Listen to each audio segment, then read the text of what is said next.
So, for the past 2 years, I've been intentionally focusing my practice on what would it be like to develop more skillful means.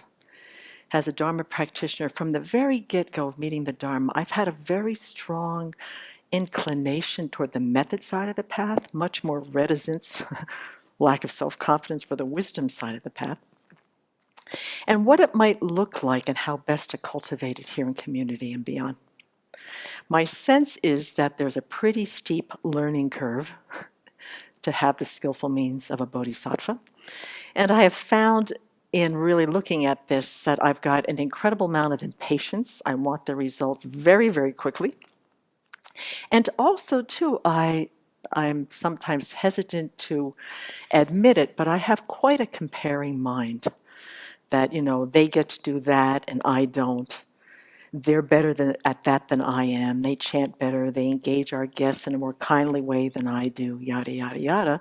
And I finally said, Semke, if you want to generate skillful means on the Bodhisattva path, guess what? I don't know if you've noticed or not, but a comparing mind and impatient mind are not the ways to cultivate the causes and conditions to have this kind of skill as a Bodhisattva.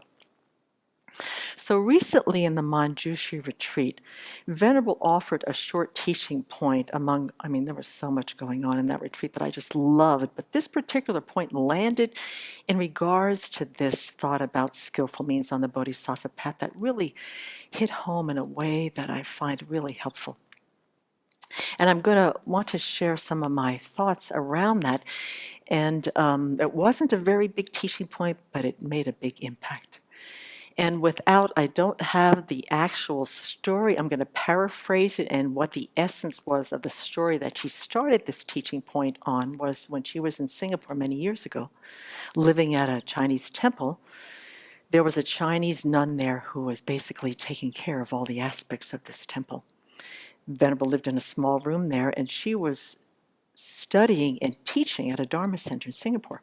And despite their divergent ways in which they contributed to the Dharma, from my sense of the story, Venerable said it seemed like both nuns were very much rejoicing in each other's ability to share the Dharma in these very, very unique ways. There wasn't any competition, any jealousy, any yada yada. They were so happy in their own unique ways to be able to share the Dharma.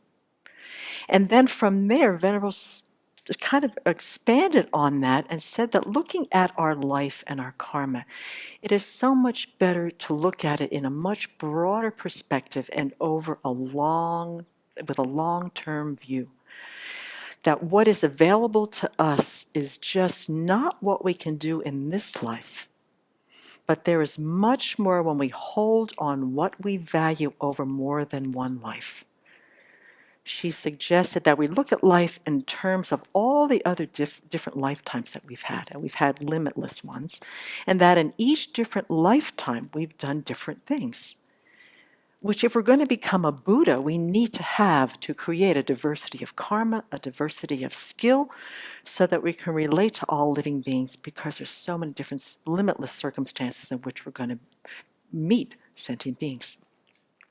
So as I continue to think about this teaching point, I came up with a few ways in which I can kind of expand my small thinking.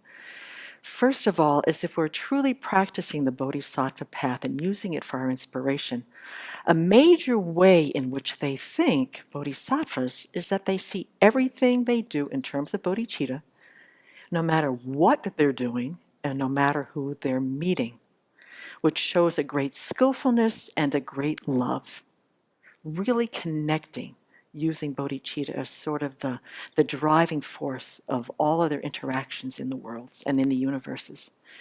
And along with that, bodhisattvas need to have a skillful means by ways of knowing all the correct reasonings to refute all the wrong views and all the wrong conceptions they're going to meet when they meet us, because we're chock-block full of wrong views and wrong conceptions about how we exist, how things exist, what the causes of happiness are, what the causes of suffering are, what to cultivate, what to abandon. And that by directly realizing emptiness, they can really purify their minds of all the obstructions in their minds so that they can clearly understand those reasonings and to be able to guide and lead us away from all the wrong conceptions that we have. So this is one of the powerful, skillful means on the wisdom side of the path, and that cultivating all the qualities of the Buddha as they go, they eventually actualize the ultimate Dharma jewel in their minds. Now, they also need everyday worldly skills and talents, and they need to be in places in everyday society where they can engage with us in order to benefit us, because sentient beings have a lot of ways in which we think. There's so many of us. We have all sorts of ideas. We have all sorts of propensities. And bodhisattvas truly engage us where we are. They don't have any expectations that we've got to be different than who we are. And they want to make a karmic connection to us so that they can guide and teach us where we are now and in the future. The skill level to benefit sentient beings, it's beyond even our comprehension. So then looking at skillful means in that way got me thinking more about what we have going for us. It's not like when we're born with a clean slate.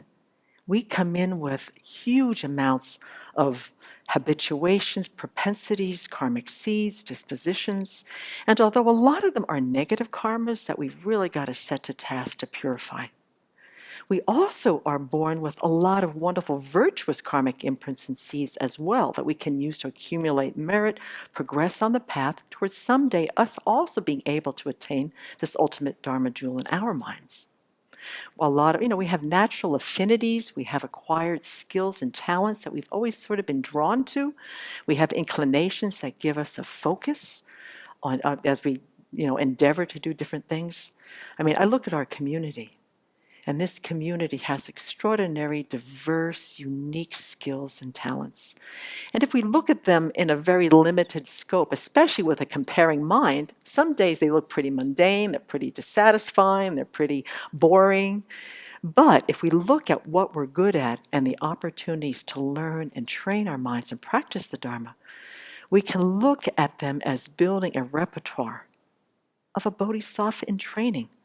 Even though we stumble along at times, if we do it with joy and fortitude, our minds slowly get trained, our skills slowly get honed, no matter what they are. And with bodhicitta, as bodhisattvas, we're going to put them to good use sometime in the future. None of this is for naught. And that's one of the parts that I'm really starting to understand. Seeing this life as gaining skill sets helps us, first of all, to counteract this unhappy, dissatisfied, comparing mind. Because if we see the continuity of this mind as part of an infinite, ever-changing consciousness that will become an omniscient mind one day, then that we have had limitless lives before this life, gaining all sorts of things, learning all sorts of skills, gaining in wisdom, continuing to build on what we learn this life, and taking all of that into future lives and onto the path. When I look at it like, as Venerable said, big picture, long-term view, it totally dispels my competition. It totally dispels my jealousy, totally dispels my pride. Because sooner or later, I'm going to be able to garner all the skills, all the things that I aspire to develop that I see other people right now having. Because we are building the reservoir of both wisdom and skill means internally, and we are doing it according to our karma, within our capacity at any given time, in our own unique way. Our virtuous skill sets have been growing over countless lifetimes, and given the cooperative conditions, we'll tap into them sooner or later. We've got so much in here, in this mind, that simply needs the cooperative conditions to be able to manifest. And so our right choice right now is to try and do every small or little action, no matter what it is, no matter how mundane it might seem, with the idea that we're growing our mind's capacity, which is contributing not only to the long-term awakening, but is also contributing to this beautiful quality of skillful means. And that all the Dharma, with a bodhicitta motivation, no matter what we're doing or figuring out, whether it's construction, building the Buddha hall, or doing the forest, caring for cats, making breakfast, learning Tibetan or debate, giving BBCs, chanting, shipping Dharma books, all part of learning how to articulate what we practice and understand ourselves in order to guide others who are going to be growing according to their karma, according to their capacity at any given time, and in their own unique way. So just think about all those in the world right now, as Venerable said yesterday, who could really benefit by some bodhisattva's compassion, wisdom, and skillful means. And being in this world right now, at this time, with them, may we create the karma to be a benefit to them and to all beings, if not now, in the future. We have an opportunity to really create some sort of collective karma for those who really need bodhisattva's skillful means. And together, I think, practicing with that kind of long-term big view, I think really totally helped turn my mind on what I do here at the Abbey as a way of a bodhisattva training to cultivate what I need to be of the greatest benefit.